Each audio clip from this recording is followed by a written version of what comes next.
हिमाचल में बगावत की फांस है, जिसकी वजह से ये सरकार बनी प्रदेश के अंदर, उसकी मूर्ति लगाने के लिए 2 गज जमीन इनको माल रोड के ऊपर नहीं मिली। मुख्यमंत्री सुक्खू की अटकी सांस है।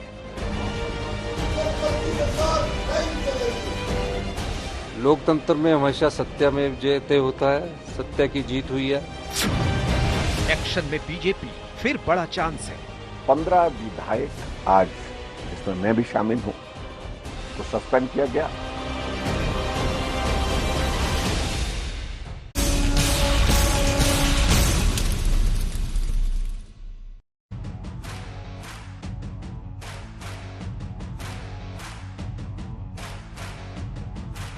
हाथ से निकली बाजी, सरकार गिराएंगे क्या बागी। नमस्कार, आप देख रहे हैं हल्ला बोल, आपके साथ मैं हूं अंजना ओम कश्यप। आज बात हिमाचल प्रदेश की हम हल्ला बोल में करेंगे और ये चर्चा करेंगे कि क्या एक बेहद सुरक्षित कांग्रेस पार्टी की सरकार जो हिमाचल प्रदेश में थी बीते दिन तक 40 विधायकों वाली, उसमें बागियों ने बहुत बड़ा खेल कर दिया है। ये सवाल इसलिए पूछा जा रहा है क्योंकि बाजी तो हाथ से निकल गई। कांग्रेस पार्टी ने जिसे राज्यसभा उम्मीदवार बनाया था वो अभिषेक मनु सिंघवी हार गए और फिर जीत हो गई हर्ष महाजन की, जो बीजेपी के राज्यसभा उम्मीदवार थे। बाजी तो हाथ से निकल गई, लेकिन क्या सरकार गिराने की भी नौबत आएगी? क्या सरकार गिराएंगे बागी? वो इसलिए कि देखिए अभी तो फिलहाल नंबर्स नहीं है, 34-34 का वोट दोनों तरफ से पड़ा और जब फिर उसके बाद से वहां पर किस्मत दरअसल हार गई मिस्टर सिंघवी की, क्योंकि वहां पर जो चिट निकलता है जिसके नाम का, वो नहीं, जिसका चिट अंदर रह जाता है वो बन जाता है राज्यसभा सांसद। और हर्ष महाजन का नाम अंदर रह गया, वो बन गए राज्यसभा सांसद। लेकिन दूसरी तरफ 6 विधायक कांग्रेस पार्टी के निकले हैं। ऐसे में क्या समीकरण बन रहे हैं, इन सब पर हम चर्चा करेंगे। क्या बागी इस हद तक जाएंगे कि वो आने वाले वक्त में सरकार को भी मुश्किल में डाल सकते हैं? विक्रमादित्य सिंह, वीरभद्र सिंह के बेटे ने बाकायदा प्रेस कॉन्फ्रेंस करके अपनी नाराजगी जाहिर की। उन्होंने कहा कि मेरे पिता के लिए मॉल पर एक मूर्ति तक लगाने की जगह नहीं दे रहे हैं। हिमाचल विधानसभा स्पीकर फिलहाल बैठक कर रहे हैं और जो 6 बागी विधायक हैं कांग्रेस पार्टी के, उन पर सुनवाई चल रही है।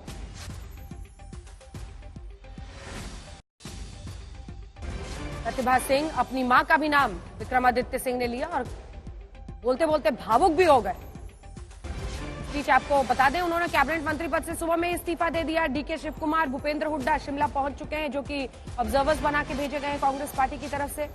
6 बागियों ने खुल्लम खुल्ला बिगुल फूंक दिया है। 6 बागी विधायकों के खिलाफ कांग्रेस ने अयोग्यता का प्रस्ताव दिया है, जिसको लेकर हिमाचल विधानसभा स्पीकर के चेंबर में बैठक चल रही है। दूसरी ओर बगावत की लहर को दबाने के लिए पार्टी ने 2 दिग्गजों को पर्यवेक्षक बनाया है। भूपेंद्र हुड्डा, डीके शिव कुमार दोनों पहुंच चुके हैं। तमाम सियासी खींचतान के बीच सुक्खू सरकार पर मंडरा रहा संकट फिलहाल टल गया दिखाई दे रहा है, क्योंकि आपको बता दें विधानसभा में बजट पास होने से यह साबित हो गया है लगभग कि सरकार अल्पमत में नहीं है। बजट उन्होंने पास करा लिया है। विधानसभा को अनिश्चितकालीन के लिए अब स्थगित भी कर दिया गया, यानी कांग्रेस पार्टी को अब टाइम जरूर मिल गया इस पूरे मामले में। हल्ला बोल में इससे जुड़े तमाम सवालों पर हम चर्चा करेंगे, लेकिन पहले जिसकी वजह से ये सरकार बनी प्रदेश के अंदर, उसकी मूर्ति लगाने के लिए 2 गज जमीन इनको माल रोड के ऊपर नहीं मिली। विक्रमादित्य सिंह की नाराजगी और भावनाएं ऐसी कि गला रूंध रहा है। सुक्खू सरकार में मंत्री थे, अब इस्तीफा दे चुके हैं। वर्तमान परिस्थिति में मेरा इस सरकार में बने रहना ठीक नहीं है, इसलिए आज मैंने ये निर्णय लिया है that I am resigning from the council of ministers. मैं इस सरकार से एक मंत्री के रूप में इस्तीफा दे रहा हूं, जो मैंने निर्णय लिया है। इस्तीफे के बाद विक्रमादित्य सिंह ने पिता वीरभद्र सिंह को याद करके अपनी पार्टी और अपनी पार्टी की सरकार को आईना दिखाया। जिस व्यक्ति 6 बार जो हिमाचल प्रदेश का मुख्यमंत्री रहा, 6 बार, जिसने ये सरकार बनाई, जिसकी वजह से ये सरकार बनी प्रदेश के अंदर, उसकी मूर्ति लगाने के लिए 2 गज जमीन इनको माल रोड के ऊपर नहीं मिली। This is what respect this government has shown to my late father. लेकिन सवाल ये कि क्या उनकी नाराजगी खत्म हो गई या फिर उन्होंने अपना प्लान बदल दिया। दरअसल वीरभद्र सिंह के परिवार की नाराजगी और असंतोष की खबर उस दिन से है जिस दिन से पार्टी ने सुखविंदर सिंह सुक्खू को राज्य की कमान सौंपी। लेकिन लगता है वीरभद्र परिवार सही मौके की तलाश में था। राज्यसभा चुनाव में कांग्रेस के 6 विधायकों के पाला बदलने से पार्टी के उम्मीदवार की हार हुई तो पार्टी पर दबाव बनाने का मौका मिल गया। जो विधायकों के साथ कहीं ना कहीं अनदेखी हुई है, कहीं ना कहीं जो विधायकों की आवाज को दबाने की कोशिश की गई है, आज उसका परिणाम है कि हम इस कगार के ऊपर जो है वो खड़े हुए हैं। इससे पहले राज्यसभा चुनाव में कांग्रेस के उम्मीदवार अभिषेक मनु सिंघवी की हार के बाद बीजेपी ने दावा किया कि सुक्खू सरकार संकट में है। लेकिन विधानसभा से 15 बीजेपी विधायकों के निलंबन और बजट पास होने के बाद सरकार पर संकट टल गया। परिस्थिति ये हुई कि इनके सामने संकट ये हो गया कि बजट पास अगर नहीं हुआ तो सरकार गिर जाएगी। इसके लिए एक ही तरीका था उनके पास कि भारतीय जनता पार्टी के विधायकों का नंबर हम कैसे कम कर सकें। 15 विधायक आज, जिसमें मैं भी शामिल हूं, को सस्पेंड किया गया। लोकतंत्र में हमेशा सत्यमेव जयते होता है, सत्य की जीत हुई है। सभी हमारे जितने भी विधायक थे उन्होंने आज बजट पारित किया। मैं इसके लिए सभी का बहुत बहुत धन्यवाद करना चाहता हूं। और निश्चित तौर पर जिस प्रकार सरकार गिराने की साजिश रची गई थी और जो लोग थे उनका भी आने वाले समय में हम भंडाफोड़ करेंगे। निश्चित तौर पर यह सरकार 5 साल चलेगी। तमाम सियासी खींचतान के बीच सुक्खू सरकार पर असली संकट तब आया जब विक्रमादित्य सिंह ने इस्तीफा दिया। अपनी ही पार्टी की सरकार पर बंदूकें तान दी। विक्रमादित्य सिंह के बागी तेवर से पार्टी में बड़ी बगावत का खतरा मंडराने लगा।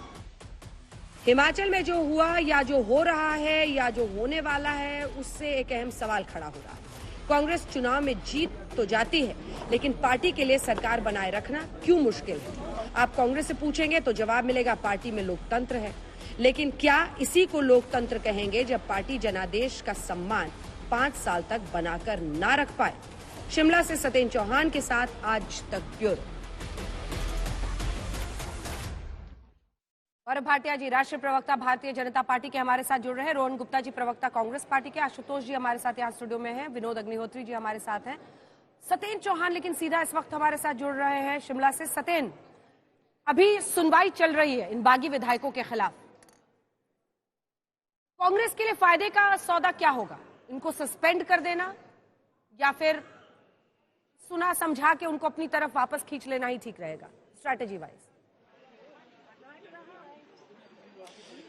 देखिए, दोनों तरह की बातें चल रही है, लेकिन कहा यह जा रहा है कि अंदर के खाते से जो खबरें आ रही हैं कि विक्रमादित्य को मना लिया जाएगा, लेकिन ये जो 6 बागी हैं इनको डिस्क्वालीफाई कर दिया जाएगा और इनको अयोग्य घोषित करने के बाद दोबारा से उपचुनाव होगा।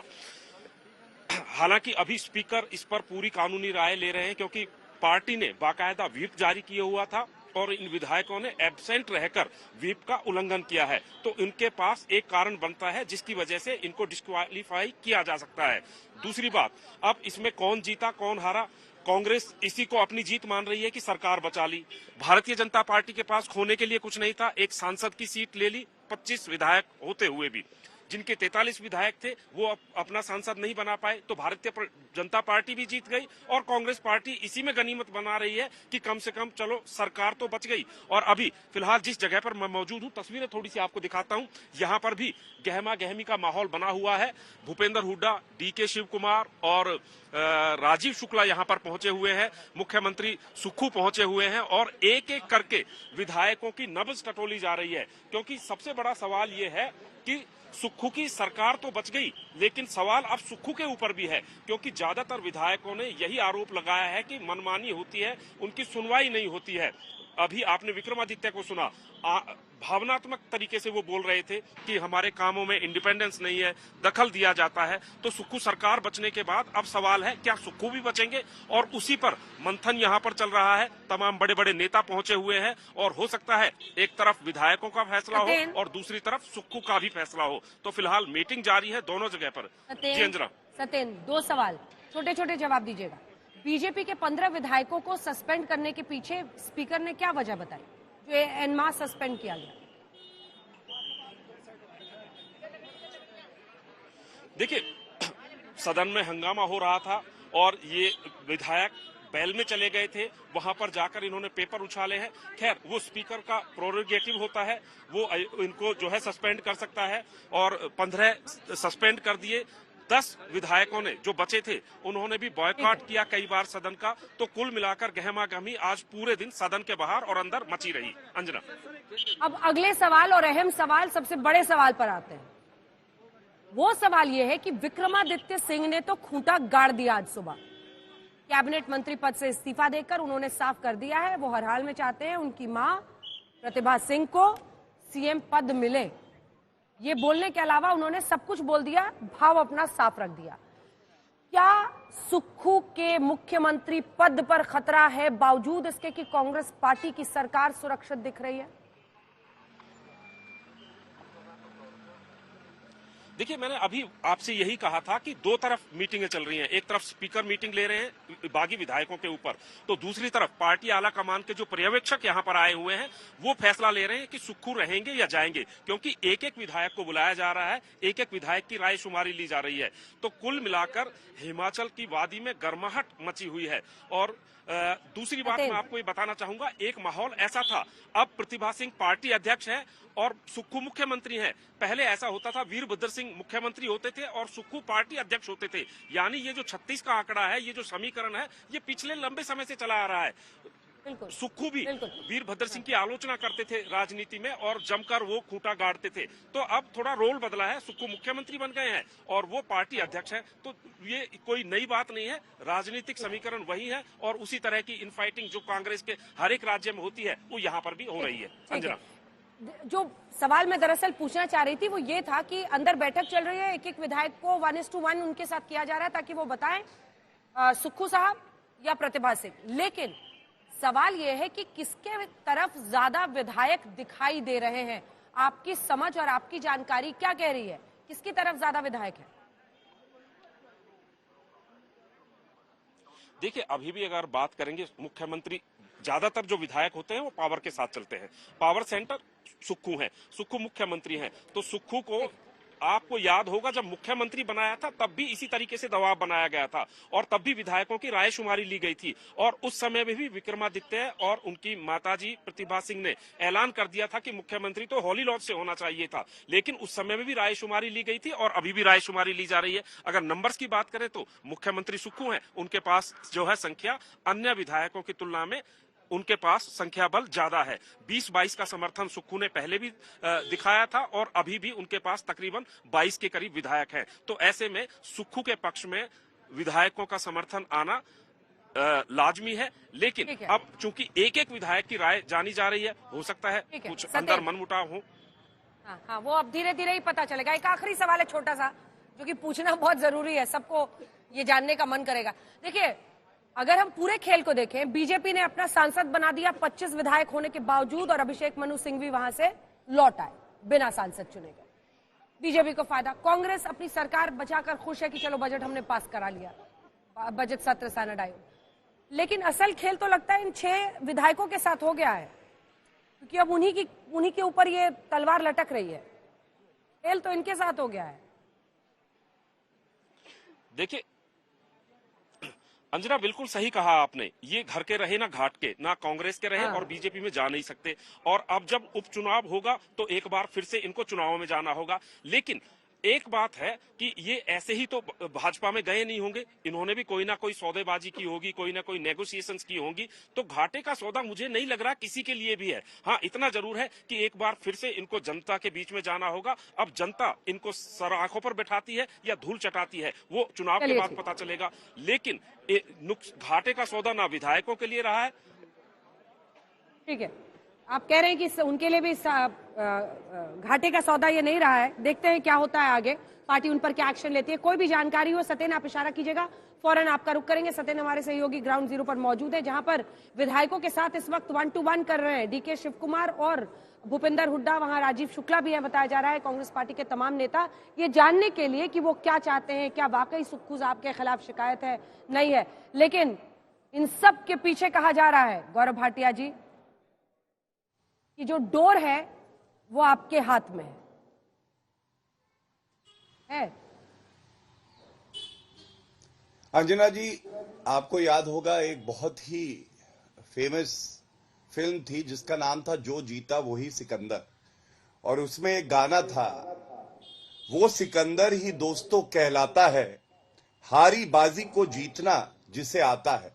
ये तो भाजपा के लिए हो गया, लेकिन इसी को अगर हम लोग थोड़ा सा बदल दें, और मैं वो शब्द का इस्तेमाल नहीं करूंगा, बुरा लग जाएगा, आज वैसे ही हालत बड़ी नाजुक है कांग्रेस के लोगों की, वो डैश ही दोस्तों कहलाता है, जीती बाजी को हारना जिसे आता है। ये कांग्रेस पार्टी। आज सवाल ये है अंजना जी, आप मुझे बताइए, हर चीज का ठीकरा भारतीय जनता पार्टी पर फोड़ देना, क्या हिमाचल प्रदेश में हमारी सरकार है? आपके एमएलए आप नहीं संभाल पाते हैं, इसमें भारतीय जनता पार्टी का दोष है। और सबसे बड़ी बात है, विक्रमादित्य सिंह आज प्रेस कॉन्फ्रेंस करते हैं और वो क्या कहते हैं? वो कहते हैं 2 गज जमीन के तलबगार हैं हम, और मांगे तो गुनहगार हैं हम। ये सार था उनकी बात का। उनके पिताजी जो 6 बार मुख्यमंत्री रहे, उनकी बेइज्जती की जाती है, वो इस्तीफा दे देते हैं। क्या ये इस्तीफा भाजपा ने करवा दिया? और उसके बाद वो कहते हैं कि जो मुख्यमंत्री हैं सुखविंदर सिंह सुक्खू, ये मेरी भी बेइज्जती करते हैं। तो आज बिल्कुल ये सवाल पूछा जाएगा कि ये जो अंदरूनी कलह है, गैर लोकतांत्रिक रवैया है कांग्रेस पार्टी का, केवल एक परिवार का महिमा मंडन करना और बाकी नेताओं का अपमान करना, शायद इसीलिए वहां दम घुट रहा है कांग्रेस के नेताओं का। और इसलिए अंजना जी, आज ये बड़ा सवाल भी पूछा जाना चाहिए, और जरूर कांग्रेस प्रवक्ता से ये सवाल पूछिएगा। एक प्रियंका वाड्रा ने ट्वीट किया, उन्होंने नैतिकता का पाठ पढ़ा दिया। तो मैं ये पूछना चाहता हूं, जो कर्नाटका में क्रॉस वोटिंग करवाई है, वो कैसी नैतिकता है? और बता रहे हैं कि घोड़ों के व्यापारी डीके शिव कुमार कर्नाटका छोड़ के हिमाचल प्रदेश पहुंच गए हैं, उनको घोड़ों खरीदने हैं। अब आप मुझे ये बताइए, इस पे क्या कांग्रेस पार्टी कुछ बोलेगी? और इस पे भी सवाल होना चाहिए कि 15 जो हमारे विधायक थे, उनको सस्पेंड किया गया। और मैं दर्शकों की जानकारी के लिए एक बात बता दूं, संवैधानिक दृष्टि से किसी भी सरकार के लिए आवश्यक है कि वो मेजॉरिटी में हो। मेजॉरिटी क्या है?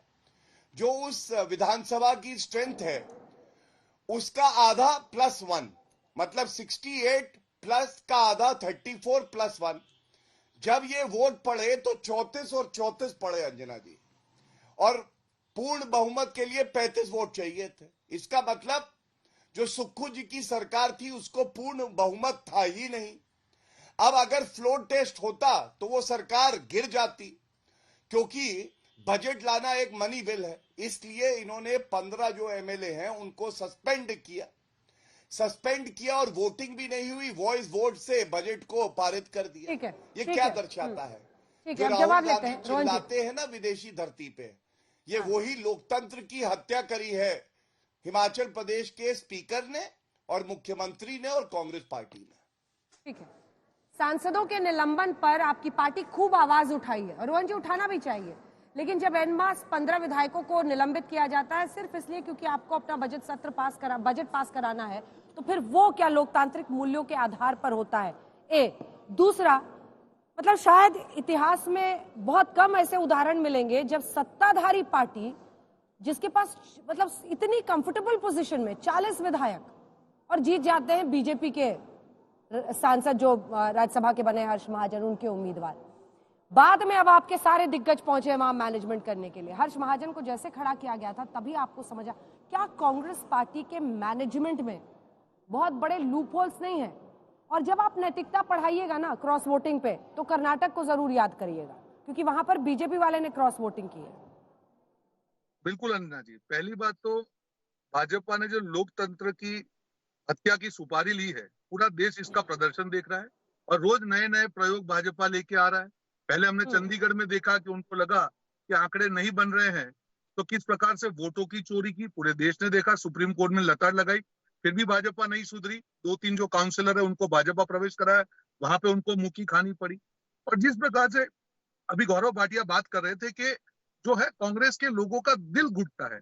अभी कैसी पार्टी है कि अपने नेताओं की जो घुटन है, शिवराज चौहान जिसने 20 साल प्रदेश में जो शासन किया, उसकी अंतरात्मा की आवाज इनको नहीं सुनाई देती है। वसुंधरा राजे की अंतरात्मा की आवाज नहीं सुनाई देती है। और कांग्रेस के जो नेता 1 साल पहले कांग्रेस के टिकट पे चुनाव लड़े, उनकी अंतरात्मा की आवाज इनको सुनाई देती है। और एक चीज मैं अंजना जी कहना चाहूंगा, बहुत बड़ी चीज आपके सामने कहना चाहूंगा, ये जनता के जो जनादेश है उसका अपमान कर रहे हैं। ये जितने भी लोग चुन के आए हैं, वो 6 एमएलए जो भी हो कांग्रेस के सिंबल पे चुन के आए हैं, बीजेपी के खिलाफ प्रचार करके चुन के आए हैं, बीजेपी की नीतियों के खिलाफ प्रचार करके जनता ने उनको भरोसा दिया है कांग्रेस पार्टी की नीतियों को, और उनके विश्वास के ऊपर चुन के आए हैं। आज बीजेपी क्या कर रही है? देश की जो जनता है जनादेश का अपमान कर रही है। उनको है कि ठीक है विधायक खरीद लो, हमको जनता से कोई मतलब नहीं है। ये जंग जो इन्होंने जनता के जनादेश के खिलाफ ये जो जंग छेड़ी है, शॉर्ट टर्म में लगेगा इनको फायदा हो रहा है, लॉन्ग टर्म में जनता समझती है कि बीजेपी हमारे जनादेश का अपमान कर रही है और उसका जवाब बीजेपी देगी। बीजेपी को जवाब देना पड़ेगा। विक्रमादित्य सिंह को भी बीजेपी ने खरीद लिया क्या? नहीं, एक सेकंड, विक्रमादित्य सिंह को भी बीजेपी ने खरीद लिया क्या, जिन्होंने आज कैबिनेट मंत्री पद से इस्तीफा दिया? अंजना जी, मैं आपको यही कहना चाहूंगा कि जब बीजेपी की 25 सीटें थी, कांग्रेस पार्टी की 40 के करीब सीटें थी, और जब उन्होंने कैंडिडेट को खड़ा किया, और एक उनकी मैं विरोधाभास देखिए, उनके राष्ट्रीय प्रमुख नड्डा जी जो है हिमाचल से, पर वो हिमाचल से खड़े नहीं होते हैं, वो गुजरात से खड़े होते हैं। इसका क्लियर मतलब था कि उनको हिमाचल में तोड़फोड़ करनी थी, लोकतंत्र की हत्या करनी थी। ये तो क्लियर हो गया था। अगर आप जनादेश का सम्मान करते तो राज्यसभा में जब मेरी आवाज गई क्या? मेरी सवाल सुना क्या आपने? मेरे पीसीआर वाले बता रहे हैं आवाज जा रही है। मेरा सवाल विक्रमादित्य सिंह जी पर था। जी, उसी पे आ रहा हूँ। आपको मालूम है मैं कोई भी सवाल नहीं छोड़ता हूँ, उसी पे आ रहा हूँ। पहली बात तो 40 सीट के सामने 25 सीट होने के बावजूद अपने राष्ट्रीय अध्यक्ष को कहीं और से खड़ा करना, ये बात की सिद्धि है कि जो बीजेपी का तोड़फोड़ का इंटेंशन था। दूसरी बात, अभी आपने विक्रमादित्य जी की बात की, आज वो भी कांग्रेस की पार्टी के चुनाव चिन्ह पर लड़के एमएलए बने। उनके कोई भी विरोधाभास हो सकते हैं। मौका कौन दे रहा है? आज सबको ग्रीन चिट। उन्होंने किसी को बीजेपी को वोट देना, अगर मैं नाराज हूं कांग्रेस पार्टी से तो मैं एब्सटेन करता, तब तो मेरा जस्टिफिकेशन होता। पर जाके उस पार्टी के लिए वोट करना कि जिसके खिलाफ प्रचार करके 1 साल के बाद होता, अंतरात्मा की बात हो ना, मुझे लगता है वो तो जनता तय करेगी। मुद्दा है यहाँ पे अंजना जी, आपने एक बहुत सही सवाल पूछा कि कांग्रेस पार्टी क्यों नहीं संभाल पा रही। अंजना जी, मुश्किल काम है। जिस प्रकार से ये लोग लोभ लालच, कल सुक्खू जी ने कहा कि ऐसी ऐसी ऑफरें दी गई है, ये तो आप 6 की बात कर रहे हैं, सारे के सारे एमएलए को किसी को दबाने की बात, किसी को कुछ लालच देने की बात, किसी को पद देने की बात। ये तो बीजेपी ने पिटारा खोल दिया है कि भैया आप हम नहीं जुट पाए, अब हमारी जिद है, हमको तो सत्ता में आना है, जनादेश गया बाढ़ में, हमको तो सत्ता बनानी है। कोई भी हो, एमएलए खरीदो, जिसने हमको गाली दी उसको भूल जाओ, जिस नेता ने हमारे नेताओं को गाली दी उसको भूल जाओ, हमारे कार्यकर्ताओं के स्वाभिमान को भूल जाओ, हमारे नेताओं के अपमान को भूल जाओ, हमको तो सत्ता चाहिए। जो भी आदमी सत्ता हमको दिलाएगा वो हमारा साथी है। ये क्या तरीका है? ये क्या तरीका में आपने समझ क्या रखा है कि आपका अहंकार इतना बड़ा हो गया है कि आप जनादेश का अपमान पे अपमान करते जा रहे हैं? कब तक करेंगे? क्या जनता नहीं समझ रही?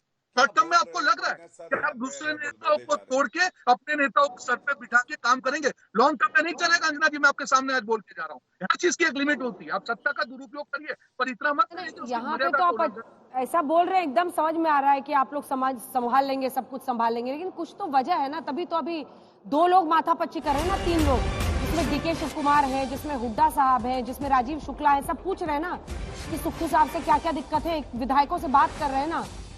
विक्रमादित्य सिंह मेरे छोटे भाई जैसे हैं, अब कह रहे हैं हिमाचल के सीएम सुखविंदर सिंह सुक्खू, और ये सब कुछ इसलिए हो रहा है। देखिए ये अदावत पुरानी है विनोद जी, जिसका आप भी जिक्र कर रहे थे, अदावत पुरानी है। तब मुख्यमंत्री वीरभद्र सिंह जी हुआ करते थे, अब वो नहीं रहे, और तब अध्यक्ष सुक्खू साहब होते थे। अब बाजी पलट गई है, सुक्खू साहब सीएम है और उनकी जो पत्नी है प्रतिभा जी वो अध्यक्ष है पार्टी की। तो अदावत पुरानी है, लेकिन अब भाई बेटा सब दिख रहा है। मैनेजमेंट जो हुड्डा जी और डीके शिव कुमार गए हैं, उन्होंने ये कुछ मैनेजमेंट शुरू किया है और ये एक रीच आउट करने के लिए एक बयान दिया गया है कि भाई हमारे छोटे भाई जैसे हैं और देखिए हम तो आपस की बात है। अभी हो सकता है विक्रमादित्य। एक और बड़ी खबर आ रही है, बागी विधायकों पर अयोग्यता का फैसला सुरक्षित रख लिया स्पीकर ने। कुछ ही देर में हो सकता है इसकी जानकारी मिलेगी। बागी विधायकों पर अयोग्यता का फैसला सुरक्षित रख लिया है स्पीकर ने, सुनवाई पूरी कर ली है और उसके बाद फैसला सुरक्षित रख लिया है। फेयोज विधायक जिन्होंने क्रॉस वोटिंग की, उनकी सुनवाई पूरी हो गई है। स्पीकर का फैसला क्या होता है कुछ ही देर में हम आपको बताएंगे। जल्दी से विनोद जी अपनी बात पूरी कीजिए। वही मैं कह रहा था, ये मैनेजमेंट शुरू हो गया है जिसके लिए ये लोग गए हुए हैं। अभी हो सकता है विक्रमादित्य जी का भी कोई बयान आ जाए कि सुक्खू मेरे बड़े भाई जैसे हैं, अगर वो, और ये अयोग्यता का फैसला सुरक्षित इसलिए रखा गया है ताकि जो बागी विधायक है उन पर भी दबाव बना रहे, और उनमें से हो सकता है 2-3 आ जाएं और कहें कि भाई 4 आ जाएं, पार्टी के प्रति हमारी अटूट निष्ठा है। हाँ। तो ये उस तरह ये तो सुक्खू साहब कल ही आउटरीच कर रहे थे जब उनकी प्रेस कॉन्फ्रेंस खत्म हो रही थी अभिषेक मनु सिंघवी के बाद, तो उन्होंने लास्ट में यही कहा कि उनके परिवार वाले भी उनसे संपर्क कर रहे हैं और हो सकता है अगर वो आएंगे तो हम लोग उनका स्वागत करेंगे, कोई दिक्कत नहीं है। तो वो भी संभालने के मूड में है। आउटरीच तो करी नहीं। देखिए, अगर 6 विधायकों को अयोग्य घोषित कर देते हैं तो नंबर घट के कांग्रेस का ही नंबर घटेगा ना। हाँ। वो 40 से 34 पे आ जाएंगे और बीजेपी के लिए फिर और आसान रहेगा क्योंकि उसका नंबर तो अंतर कम हो जाएगा। फिर बाई इलेक्शन होंगे। अब बाई इलेक्शन में जरूरी तो है नहीं कि 6 के 6 कांग्रेस जीत जाए।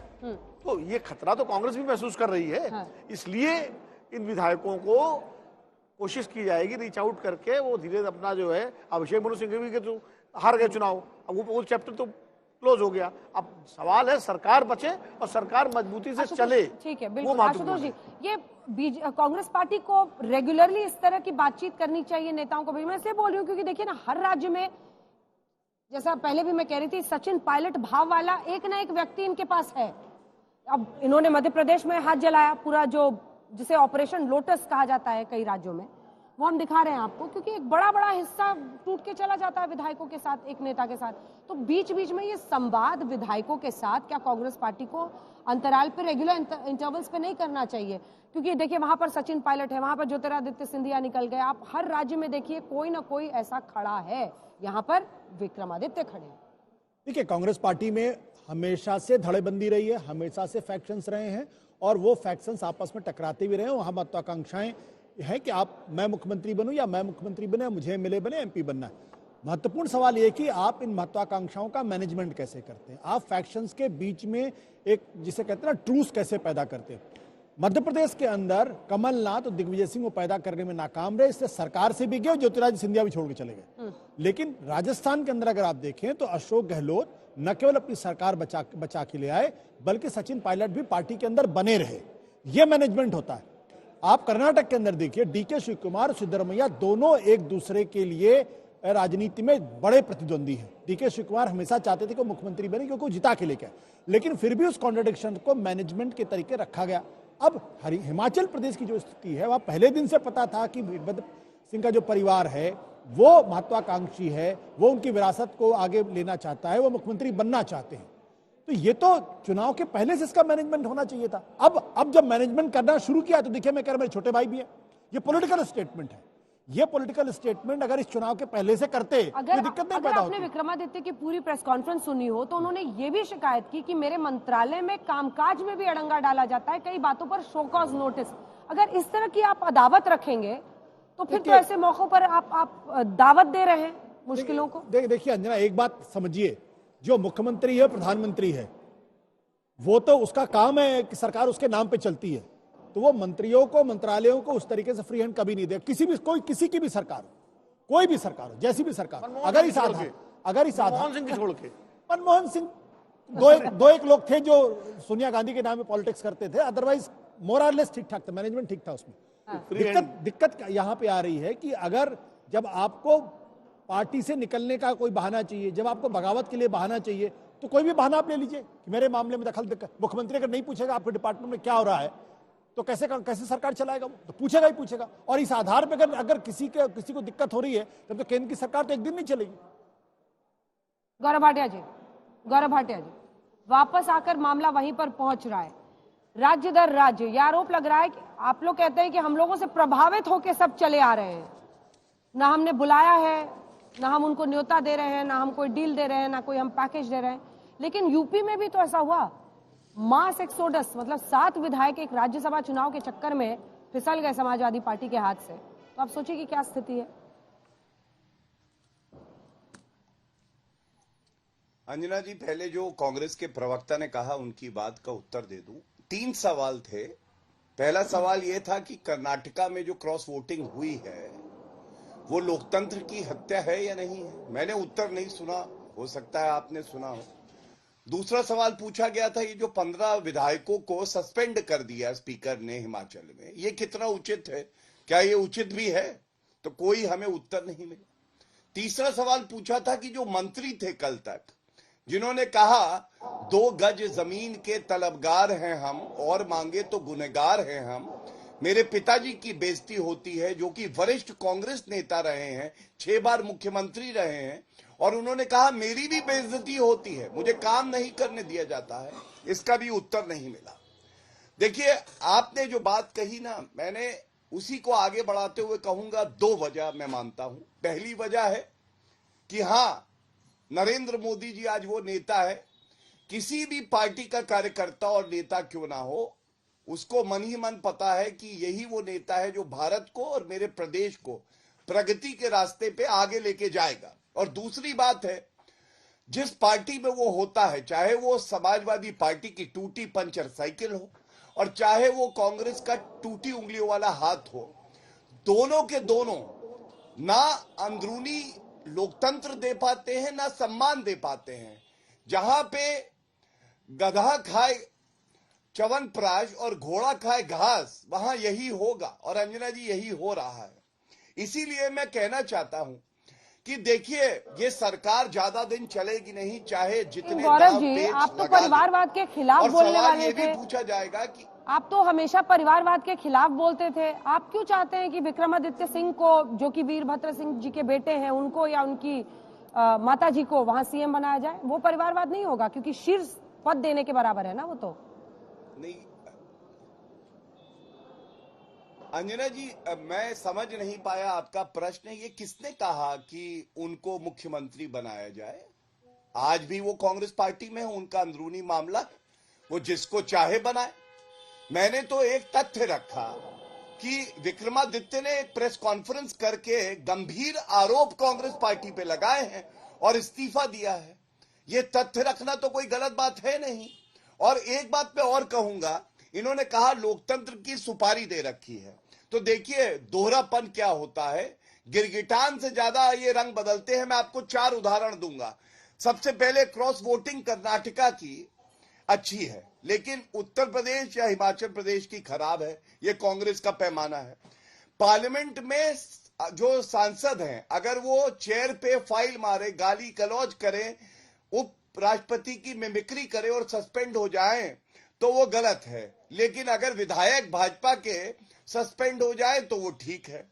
कांग्रेस जीते राज्य तो लोकतंत्र की जीत है, लेकिन भाजपा जीत जाए तो ईवीएम खराब है, इलेक्शन कमीशन ऑफ इंडिया मिला हुआ है।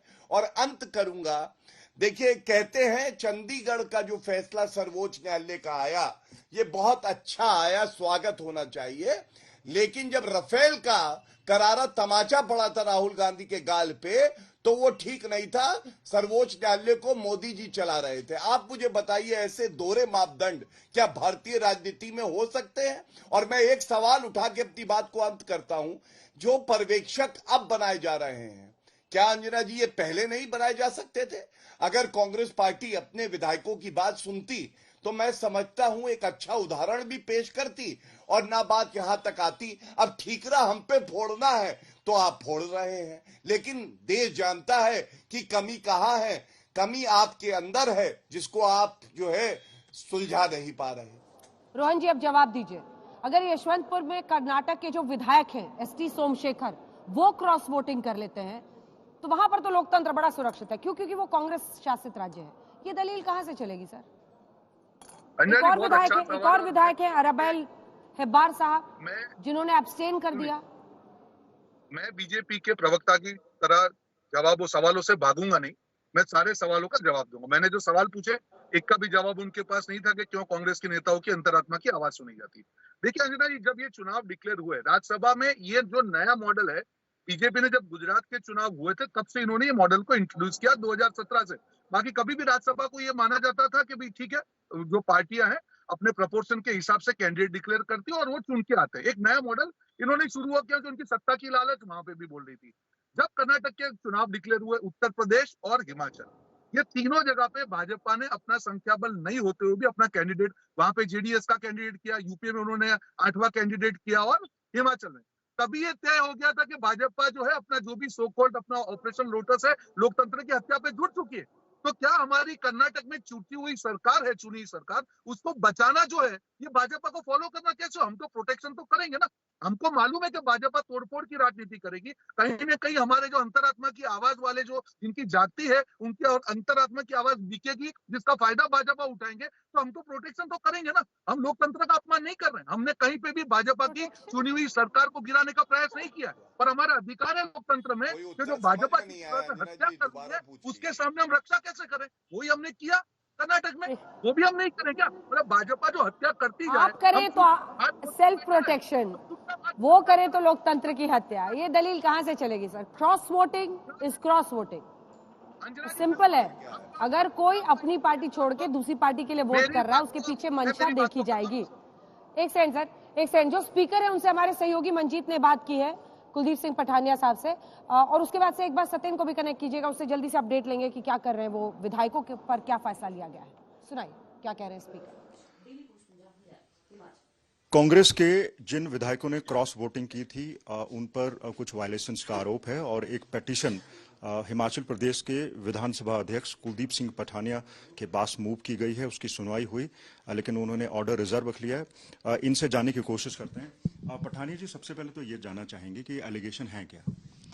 एलिगेशन वायलेशन ऑफ विप है। 3 लाइन विप इशू होता है जब फाइनेंस बिल और बजट और कट मोशंस और डिमांड्स जब पास होती हैं, और तो सभी पार्टी के जो सभी दोनों पार्टियां करती हैं 3 लाइन विप इशू करती हैं सभी विधायकों को, क्योंकि वोटिंग होती है अंदर कि वो सारे सदन के अंदर उपस्थित रहें।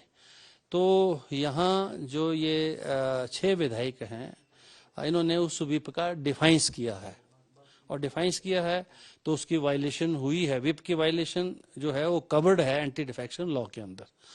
तो अब एंटी डिफेक्शन लॉ के अंदर उन्होंने पिटीशन जो है दायर की है कि ये हमारे दल के होते हुए जो है जो एक इम्पॉर्टेंट बिजनेस जो सरकार जो प्रदेश हित में कर रही है उसके लिए वो उपस्थित नहीं हुए, और मंशा उनकी यही थी कि जो है ये फाइनेंस बिल गिर जाए और सरकार जो है उसको नुकसान हो, तो वो लोकतंत्र प्रजातंत्र के हित में नहीं है। तो इसलिए उसकी अर्जेंट हियरिंग की रिक्वायरमेंट थी और हमने 1:30 बजे जो है उनको बुलाया था। दोनों पार्टियां आई, दोनों पार्टियों के वकील आ गए। तो इसका मतलब ये है कि उनको नोटिस मिल गया, उनको जो डॉक्यूमेंट्स जो चाहिए थे वो दे दिए गए, और आज डिटेल्ड आर्गूमेंट्स 1 से 1:30 बजे तक, फिर 4 से 6 बजे तक हुए हैं, और दोनों पक्षों को बड़ी गंभीरता से हमने सुना है और अपना ऑर्डर जो है इसके ऊपर फिलहाल रिजर्व किया है। ऑर्डर स्पीकर ने रिजर्व किया है, इसका क्या मतलब समझे सत्येंद्र? देखिए, ऑर्डर स्पीकर ने रिजर्व कर लिया है, इसका मतलब यह है कि हमने जो ऑर्डर था वो तय कर लिया है, लिहाजा अभी भी आपके पास समय है। दूसरी तस्वीर आप देखिए कि आज जो ये विधायक हैं कल तक कांग्रेस के उसमें बैठते थे, और जैसा कि अभिषेक मनु सिंघवी ने कहा था कि कईयों ने तो उनका नाम भी प्रस्ताव इन्हीं विधायकों ने किया था। अब ये विधायक फिर से शिमला छोड़कर पंचकुला चले गए हैं, और कल भी पंचकुला के होटल में थे और आज विधानसभा में आए थे, और आज आए तो बीजेपी के विधायकों के संग बैठे। तो एक चीज तो क्लियर हो रही है कि इन विधायकों ने भी मन बना लिया है कि कांग्रेस को अलविदा कहना है और भारतीय जनता पार्टी में जाना है। तो दूसरी तरफ स्पीकर ने भी फैसला लगभग कर लिया है कि इनको अयोग्य करार देना है। तो ये 6 के 6 विधायक अयोग्य करार हो जाएंगे और फिर ये भारतीय जनता पार्टी में जाए या फिर दोबारा से चुनाव लड़े। कुल मिलाकर राजनीतिक माहौल हिमाचल में अभी भी गर्माता जा रहा है। जिस जगह पर मैं खड़ा हूं वहां पर रायशुमारी चल रही है, मीटिंग दर मीटिंग चल रही है। भूपेंद्र हुड्डा, राजीव शुक्ला और डीके शिव कुमार एक कमरे में बैठे हुए हैं और एक एक करके विधायकों को यहां पर बुला रहे हैं। आप देखिए पूरा माहौल जैसे तनावपूर्ण होता है वैसा ही यहां पर माहौल बना हुआ है। हालांकि सरकार बच गई है, लेकिन सुक्खू बचेंगे या नहीं बचेंगे उसको लेकर अब रायशुमारी यहां पर पिछले 1 घंटे से लगातार चल रही है। अंजना, व्हाट्सएप पर इन विधायकों को नोटिस भेजा गया था, इससे अंदाजा लगाया जा सकता है कि क्या स्थिति। और जब वो आए भी तो वो तो बागी तेवर दिखा रहे हैं, वो उस मूड में। आशुतोष जी, छोटा सा कमेंट। नहीं, मुझे लगता है कि 6 की सदस्यता जाएगी, हाँ, और उसके बाद भी सरकार बची रहेगी, क्योंकि 68 में से 6 निकल जाएंगे तो 62, और 62 के में आपको सरकार बचाने के लिए चाहिए 32, हाँ, तो 34 ऑलरेडी इनके पास है, और बीजेपी के पास 25 और 3 विधायक, 3 निर्दलीय हैं। ठीक है विनोद जी, छोटा सा 2 लाइन। हाँ, तो और उसके बाद बाई इलेक्शन होंगे, और बाई इलेक्शन के जो नतीजे होंगे उस पर बहुत कुछ निर्भर करेगा सुक्खू सरकार का भविष्य। अब असली सवाल ये है कि सुक्खू रहेंगे या कोई नया आएगा। हाँ। कोई हैवी वेट आएगा, मतलब आनंद शर्मा हैवी वेट हैं, उनको बना दें, या मुकेश अग्निहोत्री हैं जो डिप्टी चीफ मिनिस्टर हैं, उनको बना दें। अगर ये भी सुक्खू को बदलना होगा एंगल आ गया था, आनंद शर्मा भी नाराज थे कि अभिषेक मनु सिंघवी को वहां पर क्यों उम्मीदवार वो बनाया लोकल गया। वर्सेस बहुत आउटसाइडर का सारे भी फैक्टर अलग-अलग था। लॉबीज काम कर रहे थे। जल्दी से गौरव जी अब उनकी तमाम बातों का जवाब दीजिए। देखिए, ये कहना गलत नहीं होगा कि स्पीकर साहब जिनका सम्मान होना चाहिए बुलेट स्पीकर हो गए हैं। मेरा इसमें बहुत अनुभव रहा है, संवैधानिक पीठ के सामने भी और वैसे भी सर्वोच्च न्यायालय में कई मामले में मैं खुद अधिवक्ता रहा हूं। मैं आपको याद दिलाता हूं 2003 में बसपा का स्प्लिट हुआ था। आपको मालूम है स्पीकर ने कितना समय लगाया था फैसला देने? लगे थे करीब 1.5 से 2 साल, और यहां पे उसी दिन फैसला देने जा रहे हैं, रिजर्व कर लिया है। इसमें प्रोसीजरल इम्प्रोप्राइटी और खासकर दूसरे पक्ष को सारे आपको साक्ष्य और कागज पहले सुनिश्चित करने होंगे कि उनके पास है, और फिर सुनवाई का समय ये आवश्यक है, वरना जो उच्च न्यायालय है या सर्वोच्च न्यायालय है वहां ये फैसला कभी टिकेगा नहीं, चाहे जितने दबाव में स्पीकर ये फैसला दे दे। एक बात का मैं उत्तर जरूर दूंगा, हमारे अध्यक्ष जेपी नड्डा जी पे इन्होंने कहा कि हिमाचल से नहीं गुजरात से वो जीत के आए हैं, तो पैतृक संपत्ति तो प्रियंका वाड्रा गांधी और सोनिया गांधी की हिमाचल में है, लेकिन वो गई राजस्थान। और सबसे बड़ी बात है अभिषेक मनु सिंघवी जो राजस्थान से आते हैं उनको हिमाचल से लड़ा दिया। बली का यहीं पर इस बहस का अंत करना पड़ेगा। आप सभी का बहुत धन्यवाद हमारे साथ जुड़ने के लिए। देखते रहिए आज।